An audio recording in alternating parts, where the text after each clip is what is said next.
Hello प्यारे बच्चों, स्वागत है आप सभी का एक बार फिर से आपके अपने इस YouTube channel LCC solution hub में। यहाँ हम पढ़ते हैं कक्षा 9वीं 10वीं 11वीं 12वीं के लिए फिजिक्स, केमिस्ट्री और मैथ। दोस्तों, आजकल हमारा क्लास 9th का साइंस चल रहा है, जहाँ हमारा दूसरा चैप्टर शुद्ध और अशुद्ध पदार्थ प्रगति पर है। हम इस चैप्टर को बहुत दिनों से पढ़ रहे हैं, लेकिन इस चैप्टर का एक एक पॉइंट ध्यान से पढ़ते आ रहे हैं और नोट्स भी साथ में बनाते बनाते आ रहे हैं। इससे पहले वाले वीडियो में हमने मिश्रण के घटकों को कैसे अलग करते हैं उसके बारे में वर्णन किया था, जहां हमने देखा था दो या दो से अधिक पदार्थों को मिला दो, फिर उसको अलग कैसे करते हैं, उसकी कौन कौन सी विधियां होती हैं। तो हमने लिखा था कि साधारण भौतिक विधि द्वारा हम घटकों को अलग अलग कर सकते हैं, जिसमें हमने पहला टॉपिक लिया था कि दूध से क्रीम कैसे बनाते हैं।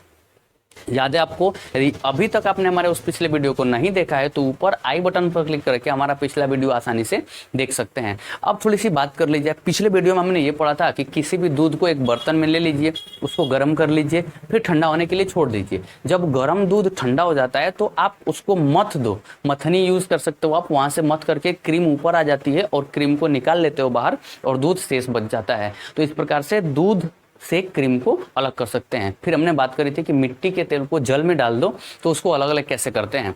उसको अलग अलग करने के तरीके में हमने कीप के बारे में बात करी थी। कीप में मिला के रख दो, थोड़ी देर शांत छोड़ दो, मिट्टी का तेल ऊपर चला जाएगा, पानी नीचे आ जाएगा, नीचे से कीप को खोल देंगे, पानी नीचे का गिर जाएगा और फिर उस कीप में मिट्टी का तेल बच जाएगा, जिसको हम आसानी से बाहर निकाल लेंगे। इसके बाद हमने बात करी थी नमक और अमोनियम क्लोराइड के बारे में, उसको अलग अलग कैसे करते हैं। तो ये सारे बातें आपको पिछले वीडियो में आसानी से मिल जाएंगी। यहाँ आज हम अपने इस वीडियो में पढ़ने वाले हैं कि शुद्ध पदार्थ क्या होता है। याद करिए, स्टार्टिंग में ही हमने आपको पदार्थ का वर्गीकरण बताया था और उसमें हमने वर्गीकृत किया था दो हिस्सों में, भौतिक अवस्था और रासायनिक अवस्था। तो हमने रासायनिक अवस्था का जब अध्ययन किया था तो वहां हमने पाया था कि पदार्थ दो रूप में होते हैं, शुद्ध और अशुद्ध। तो शुद्ध पदार्थ का यहाँ वर्गीकरण हमको पढ़ाई करनी है और शुद्ध पदार्थ के वर्गीकरण में हम आगे कंटिन्यू करें तो आपको बताएं कि शुद्ध पदार्थ दो प्रकार का होता है। पहला आपका होता है तत्व और दूसरा आपका होता है कितना, यौगिक। तो दो हिस्से तो हो गए शुद्ध पदार्थ के, तत्व और फिर क्या हो गए, यौगिक हो गए। यहाँ हमने आपको उस टेबल में बनवाया था कि यौगिक दो प्रकार के होते हैं। क्या लिख सकते हो आप? कार्बनिक पहला हिस्सा और दूसरा हिस्सा बताइए आप सभी लोग क्या होता है, अकार्बनिक। तो कार्बनिक और अकार्बनिक हो गया। जबकि तत्व होते हैं टोटल तीन प्रकार के। कौन कौन से? पहला तत्व होता है आपका धातु, फिर होता है क्या, अधातु, और तीसरे को आप बोलते हो क्या, उपधातु। तो इस प्रकार से हमने वर्गीकरण करके रखा था। आपके इस क्लास 9 के सिलेबस में पढ़ना तो सब कुछ है, आपको तत्व भी पढ़ना है, यौगिक भी पढ़ना है, तत्व के तीनों हिस्सों को पढ़ना है, धातु, अधातु और उपधातु के बारे में। लेकिन यौगिक का जो दो हिस्सा है, कार्बनिक और अकार्बनिक, इसके बारे में आपको पढ़ाई नहीं करनी, क्योंकि ये आपके सिलेबस में नहीं है। लेकिन फिर भी आपकी जानकारी के लिए हम जल्दी से 1 मिनट में बता देते हैं ये होते क्या है। कार्बनिक यौगिक उसको बोलते हैं जो हमें जीवित स्रोत से प्राप्त हो। जीवित स्रोत का मतलब होता है कोई भी चीज जो सजीव हो। जैसे एग्जांपल के तौर पर आप समझ लो, ऐसे आपको फल प्राप्त होते हैं कहाँ से? पेड़ से। पेड़ क्या है? सजीव है। तो सजीव से प्राप्त होने वाले पदार्थों को क्या बोलोगे? कार्बनिक। याद रखिए, सजीव से जो प्राप्त होगा उसे बोलोगे कार्बनिक, और सजीव का विपरीत निर्जीव से कोई भी चीज प्राप्त होगी तो उसे बोलेंगे क्या? अकार्बनिक। जैसे चट्टानों से आपको प्राप्त होता है खनिज तेल, मोम, रबर। जो आप मोम यूज करते हो, तो मोम यूज करते हो, वो कहाँ से प्राप्त होता है? चट्टानों से। और चट्टान क्या होती है? निर्जीव होती है, और निर्जीव से प्राप्त हुआ तो क्या बोलेंगे उसको? अकार्बनिक बोलेंगे। इसको आप नोट डाल के लिख भी सकते हो, अपने नोट्स पर नोट कर सकते हो, लेकिन ध्यान रखिएगा ये आपके सिलेबस में नहीं है। हम जरा यहाँ बात कर ले में तत्व क्या होते हैं और यौगिक क्या होते हैं। ये दोनों शुद्ध पदार्थ के दो रूप होते हैं। तत्व किसको बोल सकते हो? तत्व वे पदार्थ होते हैं जिनको दो या दो से अधिक भागों में बांटा नहीं जा सकता है। ध्यान रखेंगे, तत्व क्या होते हैं? तत्व वे पदार्थ होते हैं जिनको दो या दो से अधिक भागों में बांटा नहीं जा सकता है। क्या बोलेंगे उसको? तत्व बोलेंगे। जबकि यौगिक क्या होते हैं? कई सारे तत्वों को एक निश्चित मात्रा में मिला देंगे तो क्या बनेगा? यौगिक बन जाता है। ध्यान रखेंगे, तत्वों को मिलाने से यौगिक बनता है। अच्छा, तत्व और यौगिक दोनों के डेफिनेशन पता चल गई। तत्व होते हैं दो प्रकार के, धातु, अधातु और उपधातु। अब ये तीनों क्या होते हैं? धातु किसको बोलते हो? धातु वे पदार्थ होते हैं जिनमें धारा का प्रवाह आसानी से हो जाता है, जिसमें करंट फ्लो होता है, जिसमें धारा प्रवाहित होती है, उसको क्या बोलोगे? धातु बोलोगे। एग्जाम्पल के तौर पर मान लीजिए लोहा ले लो आप। लोहे की छड़ किसी नंगे तार पर टच कराते हो तो आपको करंट लगता है, क्योंकि उस लोहे के छड़ में धारा प्रवाहित होती है आसानी से। तो आपने धारा प्रवाहित जिसमें हो सके उसको क्या बोलेंगे? धातु। जिसमें धारा का प्रवाह नहीं होगा अधातु, और जिसमें होगा और नहीं उसको क्या बोलेंगे? उपधातु। ये जो उपधातु होता है इन दोनों का मिश्रण होता है, इसमें धारा का प्रवाह होता भी है और नहीं भी होता है, दोनों बातें होती हैं। तो हमने इस टॉपिक का डिस्कस तो कर लिया, लेकिन हाँ, आज तो दिन जो भी हो, अगले आने वाले संडे को हम आपको टास्क देने वाले हैं। ध्यान से जरा आप सुनते रहो। हमने पदार्थ का वर्गीकरण कराया है 2 हिस्सों में। पदार्थ को बांटा है, ऐसे टेबल बनाया है पदार्थ के लिए, एक भौतिक अवस्था बनाई है और एक रासायनिक अवस्था बनाई है।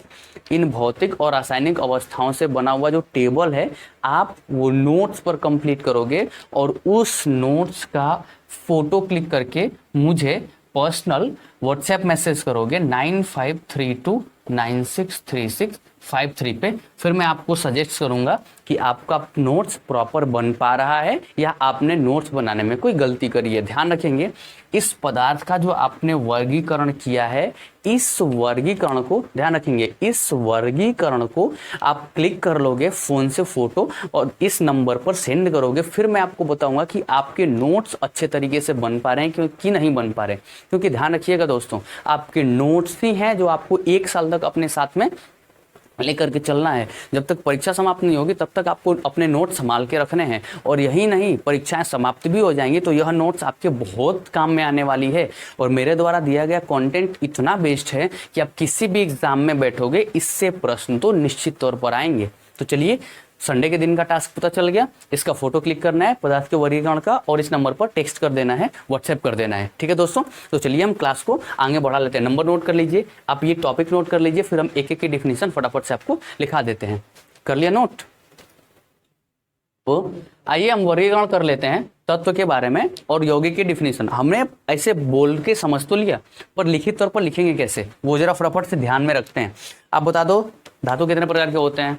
जल्दी कमेंट करके बताइए। धातु कितने प्रकार के होते हैं? धातु होते हैं 3 प्रकार के। कौन कौन? धातु तत्व के प्रकार होते हैं धातु, अधातु, उपधातु। आइए यहाँ समझ लेते हैं तत्व कितने प्रकार के होते हैं। तत्व होते हैं 3 प्रकार के, धातु, अधातु और उपधातु। तत्व की परिभाषा, तत्व शब्द सबसे पहले रॉबर्ट बायल ने प्रयोग किया था। तत्व शब्द का प्रयोग सबसे पहले किसने किया था? रॉबर्ट बायल ने। कब? 1661 ईस्वी में। इसके बाद इन्होंने परिभाषा ये दिया कि तत्व वे पदार्थ होते हैं जिनको 2 या 2 से अधिक भागों में बांटा नहीं जा सकता। ध्यान रखेंगे, तत्व वे पदार्थ होते हैं जिनको 2 या 2 से अधिक भाग विभाजित नहीं किया जा सकता है। तत्व वे पदार्थ होते हैं जिनको 2 या 2 से अधिक भागों में विभाजित नहीं किया जा सकता है। तत्व शब्द का प्रयोग सबसे पहले रॉबर्ट बायल ने किया था। कब? 1661 ईस्वी में। अब तत्व के बाद डिफिनीशन हम पढ़ते हैं यौगिक के बारे में। हमने आपको इससे पीछे ये बताया है कि तत्वों को एक निश्चित अनुपात में मिलाने से क्या बनता है? यौगिक बनता है। जैसे आप एग्जाम्पल समझो तत्व का, ये hydrogen, helium, lithium, beryllium, boron, oxygen, nitrogen, ये सब क्या है? तत्व हैं। अब हमने यौगिक क्या पढ़ा? यौगिक पढ़ते हैं उसे जहां तत्वों को 2 या 2 से अधिक अनुपात में मिला देंगे। मिलाने पर क्या बनते हैं? यौगिक बन जाते हैं। जैसे हाइड्रोजन के 2 मोल ले लीजिए आप, ऑक्सीजन के 1 मोल ले लीजिए, इन दोनों को मिला देने से बनेगा क्या? H2O। और H2O को आप क्या बोलते हो? जल बोलते हो। तो H2O आपका क्या कहलाएगा? यौगिक कहलाएगा। हमने आपको ये बताया कि जो तत्व होते हैं वो 3 प्रकार के होते हैं। कौन कौन से? धातु, अधातु और उपधातु। तो सबसे पहले धातु के बारे में पढ़ते हैं। धातु वे पदार्थ होते हैं जो चमकदार होता है। धातुओं में चमक होते है। जैसे आप बताओ कॉपर, लोहा कुछ भी खरीद के लेके आओगे नया नया, तो वहां उसमें चमक होता है।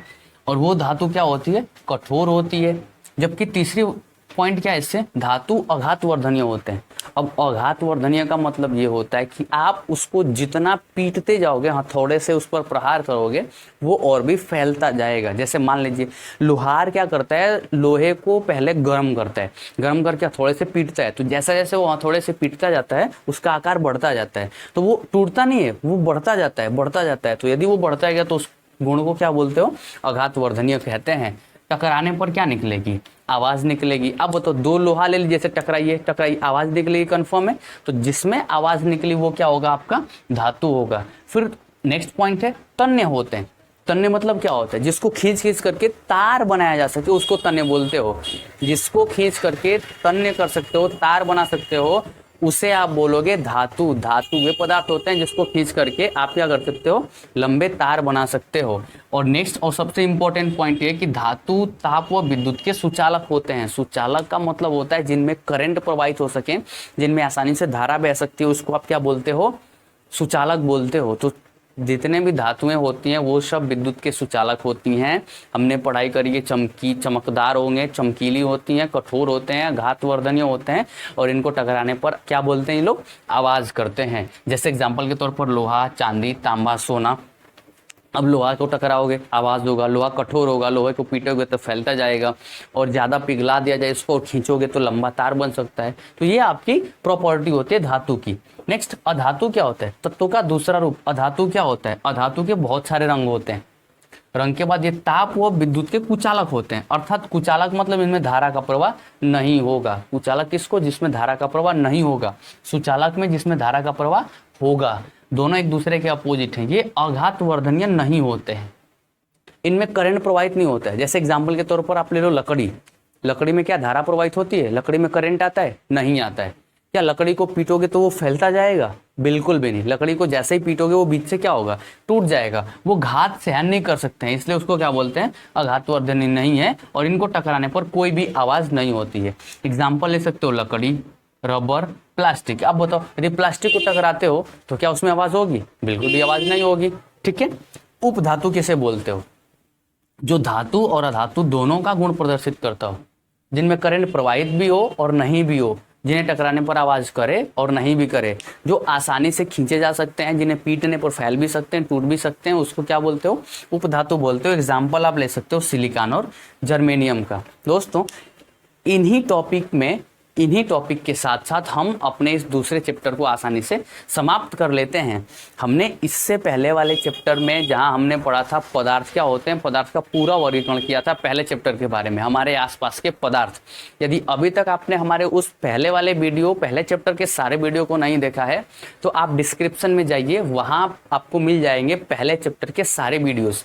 और यदि इस चैप्टर के भी अभी तक आपने वीडियोस नहीं देखे हैं तो वो भी डिस्क्रिप्शन में आपको आसानी से चैप्टर नंबर 2 करके मिल जाएगा। आप इसका आप नोट्स भी बनाते चलोगे। यहाँ हम केमिस्ट्री के 2 चैप्टर समाप्त कर लिए हैं। अब हम सीधे चलेंगे 9th के फिजिक्स की ओर, जहाँ हम अगले क्लास में फिजिक्स का पहला चैप्टर स्टार्ट करेंगे, और पहले चैप्टर का नाम है गति।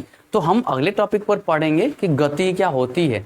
ध्यान रखिएगा, केमिस्ट्री के हमने 2 चैप्टर कंप्लीट कर लिए हैं। अब हम आपके लिए लेकर आने वाले हैं क्लास 9th के फिजिक्स का पहला चैप्टर गति।